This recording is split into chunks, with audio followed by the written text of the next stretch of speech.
Hello बच्चों, let's read this question. Let F R to R be defined as F X is equal to box E raise to power X is less than 0, A E raise to power X plus box X minus 1, 0 is less than equal to X is less than 1, B plus box sine pi X 1 is less than equal to X is less than 2, box E raise to power minus C X is greater than और equal to 2, where A, B, C belong to R and box T denotes greatest integer less than or equal to T, then which of the following statements is true. तो हमें बताना है कि इनमें से कौन सा स्टेटमेंट ट्रू है. स्टार्ट कर लेते हैं हमारे की कॉन्सेप्ट से. तो देखो की कॉन्सेप्ट क्या हो जाएगा. हम जानते हैं if F X is continuous, if F X is continuous at X is equal to A, then F of A का जो वैल्यू है वो किसके इक्वल होता है, limit x is tending towards a minus F X, और ये जो वैल्यू है किसके इक्वल होता है, limit x is tending towards a plus F X. ठीक बात है. तो अब देखो जब x इज लेस देन 0 है तो उस केस में जो e raise to power x है उसका वैल्यू क्या आएगा, लेस देन 1 आएगा. ठीक है, लेस देन 1 आ रहा होगा, यानी कि 0 से 1 के बीच में होगा. बोल सकते हैं e raise to power x का वैल्यू 0 से 1 के बीच में आ रहा होगा. ठीक बात है. तो अब अगर ये हो रहा है तो इस केस में box of E raise to power X का जो वैल्यू है वो 0 होगा, क्योंकि जस्ट पिछले वाला इंटीजर लिखते हैं, यानी 0 से 1 के बीच में अगर वैल्यू आ रही है ना तो box of E raise to power X की वैल्यू क्या आ जाएगी, 0 आ जाएगी. तो अगर हम डिफाइन करना चाहें इसे, एफ एक्स को फिर से डिफाइन करें तो देखो जब एक्स इज लेस देन 0 है तो इसका वैल्यू 0 हो जाएगा. फिर एक्स का इंटरवल लेते हैं 0 से 1 के बीच में.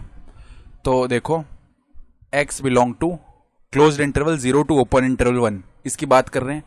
तो इसमें देखो जब x बिलोंग कर रहा है इस इंटरवल में, x बिलोंग कर रहा है इस इंटरवल में, तो अगर सब्ट्रैक्ट करें 1 को तो x माइनस 1 बिलोंग करेगा क्लोज्ड इंटरवल 0 माइनस 1 यानी माइनस 1 और 1 माइनस 1 यानी 0, ये इंटरवल में बिलोंग करेगा. ठीक है. तो इसका अगर हम लेते हैं बॉक्स, यानी कि greatest integer function of x minus 1, ये किसके इक्वल होगा, जस्ट हमारा प्रीवियस इंटीजर. ठीक है. तो यहाँ पे जो प्रीवियस इंटीजर है वो क्या हो जाएगा, -1 से 0 में प्रीवियस इंटीजर -1 ना, तो -1 हो गया, यानी कि ये हो जाएगा हमारा a e raise to power x, ये तो एज इट इज रहेगा, और जो बॉक्स है वो रिप्लेस हो जाएगा -1 से. ठीक है. उसके बाद में बात करते हैं जब x का वैल्यू किसके इक्वल है, 1 के इक्वल, तो x इज इक्वल टू 1 होगा. उस केस में देखो साइन पाई का वैल्यू 0, और 0 का बॉक्स कितना होता है, 0. ठीक है, और केवल b बच जाएगा. फिर बात कर लेते हैं जब x belongs to open interval 1 to 2, तो जब ओपन इंटरवल 1 to 2 है तो यहां पे देखो बोल सकते हैं जब x belongs to open interval 1 to 2 हो रहा है तो उस केस में साइन, या पहले बोल देते पाई एक्स. ठीक है, पाई एक्स कहां से कहां तक होगा, पाई से लेके 2 पाई तक. तो यहां पे देखो जब पाई एक्स पाई से 2 पाई में है तो जो हमारे पास में साइन पाई एक्स है वो कहां से कहां तक होगा, क्योंकि देखो पाई तो यहां पे आ गया और 2 पाई यहां पे आ गया, यानी कि ये थर्ड और फोर्थ क्वाड्रेंट की बात है. तो उसमें साइन का जो वैल्यू है वो नेगेटिव होगा, तो -1 से 0 के बीच में ये वैल्यू चल रहा होगा. ठीक है, क्योंकि कहीं पे इसका वैल्यू -1 भी आएगा तो -1 भी लेना पड़ेगा, -1 से 0 चलेगा. तो अगर box of sine pi x लिखेंगे तो वो किसके इक्वल आ जाएगा, प्रीवियस इंटीजर यानी -1. तो ये किसके इक्वल आ गया, b माइनस में 1. और फाइनली एक वैल्यू और बच गया, जब x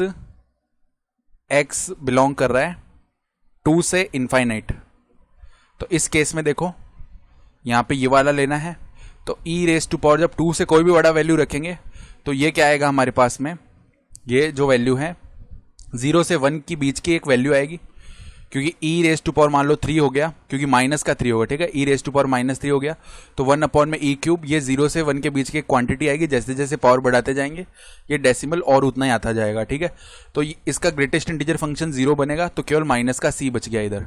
ठीक है, ये हमने इसको डिफाइन कर लिया. अब पहले अगर हम बात करें for F X to be continuous, for F X to be continuous at X is equal to 0, तो x इज इक्वल टू 0 पे जो वैल्यू है यानी a e raise to power 0 -1, वो अगर हम लेफ्ट हैंड लिमिट के इक्वल कर दे, लेफ्ट हैंड लिमिट में 0 आएगा तो ये 0 के इक्वल होना चाहिए, यानी e रेज टू पावर 0 का वैल्यू 1, तो a मल्टीप्लाई में 1 -1 इज इक्वल टू 0, यानी a का वैल्यू आ जाएगा 1. फिर उसके बाद में for F X to be continuous at x is equal to 1, x is equal to 1 पे अगर इसको कंटिन्यूस करना है तो x इज इक्वल टू 1 पे जो वैल्यू है b आ रहा है, ये अगर हम राइट हैंड लिमिट की बात करें तो वो किसके इक्वल है, यहाँ पे हम बोल सकते हैं कि चलो पहले लेफ्ट हैंड लिमिट लेते हैं, तो यहाँ पे 1 रख दिया, तो a e⁻1 -1 और ये इक्वल होना चाहिए राइट हैंड लिमिट यानी b-1। तो b कभी b-1 के इक्वल हो नहीं सकता, यानी ये तो पॉसिबल ही नहीं है। ठीक है, फिर अगर हम बात करें for f(x) to be continuous at x is equal to 2, तो x इज इक्वल टू 2 की बात करेंगे तो उस पे जो वैल्यू है वो तो आ रही है माइनस का c is equal to left hand limit की बात करेंगे b-1 आ रहा है, यानी यहां से रिलेशन मिलेगा b plus C is equal to 1। अब ऑप्शंस चेक कर लेते हैं। पहले ऑप्शन में बोल रहा है there exist ABC such that f is continuous on r, तो f जो है वो कभी कंटिन्यूस तो होगा नहीं हर पॉइंट पे, क्योंकि x इज इक्वल टू 1 पे तो कोई वैल्यू एग्जिस्ट नहीं कर रही। ठीक है, फिर ऑप्शन बी में बोल रहा है f is discontinuous at exactly 1 point जब a प्लस b प्लस सी 1 के इक्वल है। तो देखो जब b प्लस सी 1 के इक्वल है और a का वैल्यू आ चुका है 1, तो हम बोल सकते हैं a प्लस b प्लस सी जो है वो किसके इक्वल आएगा, 1 प्लस में 1। ठीक है, तो ये 2 के इक्वल आ जाएगा। तो यहाँ पे a plus B plus C a की पॉइंट पे डिसकंटिन्यूस हो रहा है जो कि x इज इक्वल टू 1 है, ये तो सही बात है, लेकिन a प्लस बी प्लस सी 1 नहीं आ रहा है। ठीक है, तो ऑप्शन सी सही हो जाएगा जब a plus B plus C not equal to 1 है। ऑप्शन सी सही हो रहा है। और डी में तो क्या बोल रहा है, डिसकंटिन्यूस एट एटलीस्ट 2 पॉइंट्स, तो ये तो वैसे ही गलत है, तो ओनली ऑप्शन सी सही हो गया। I hope you understood this explanation. Best of luck.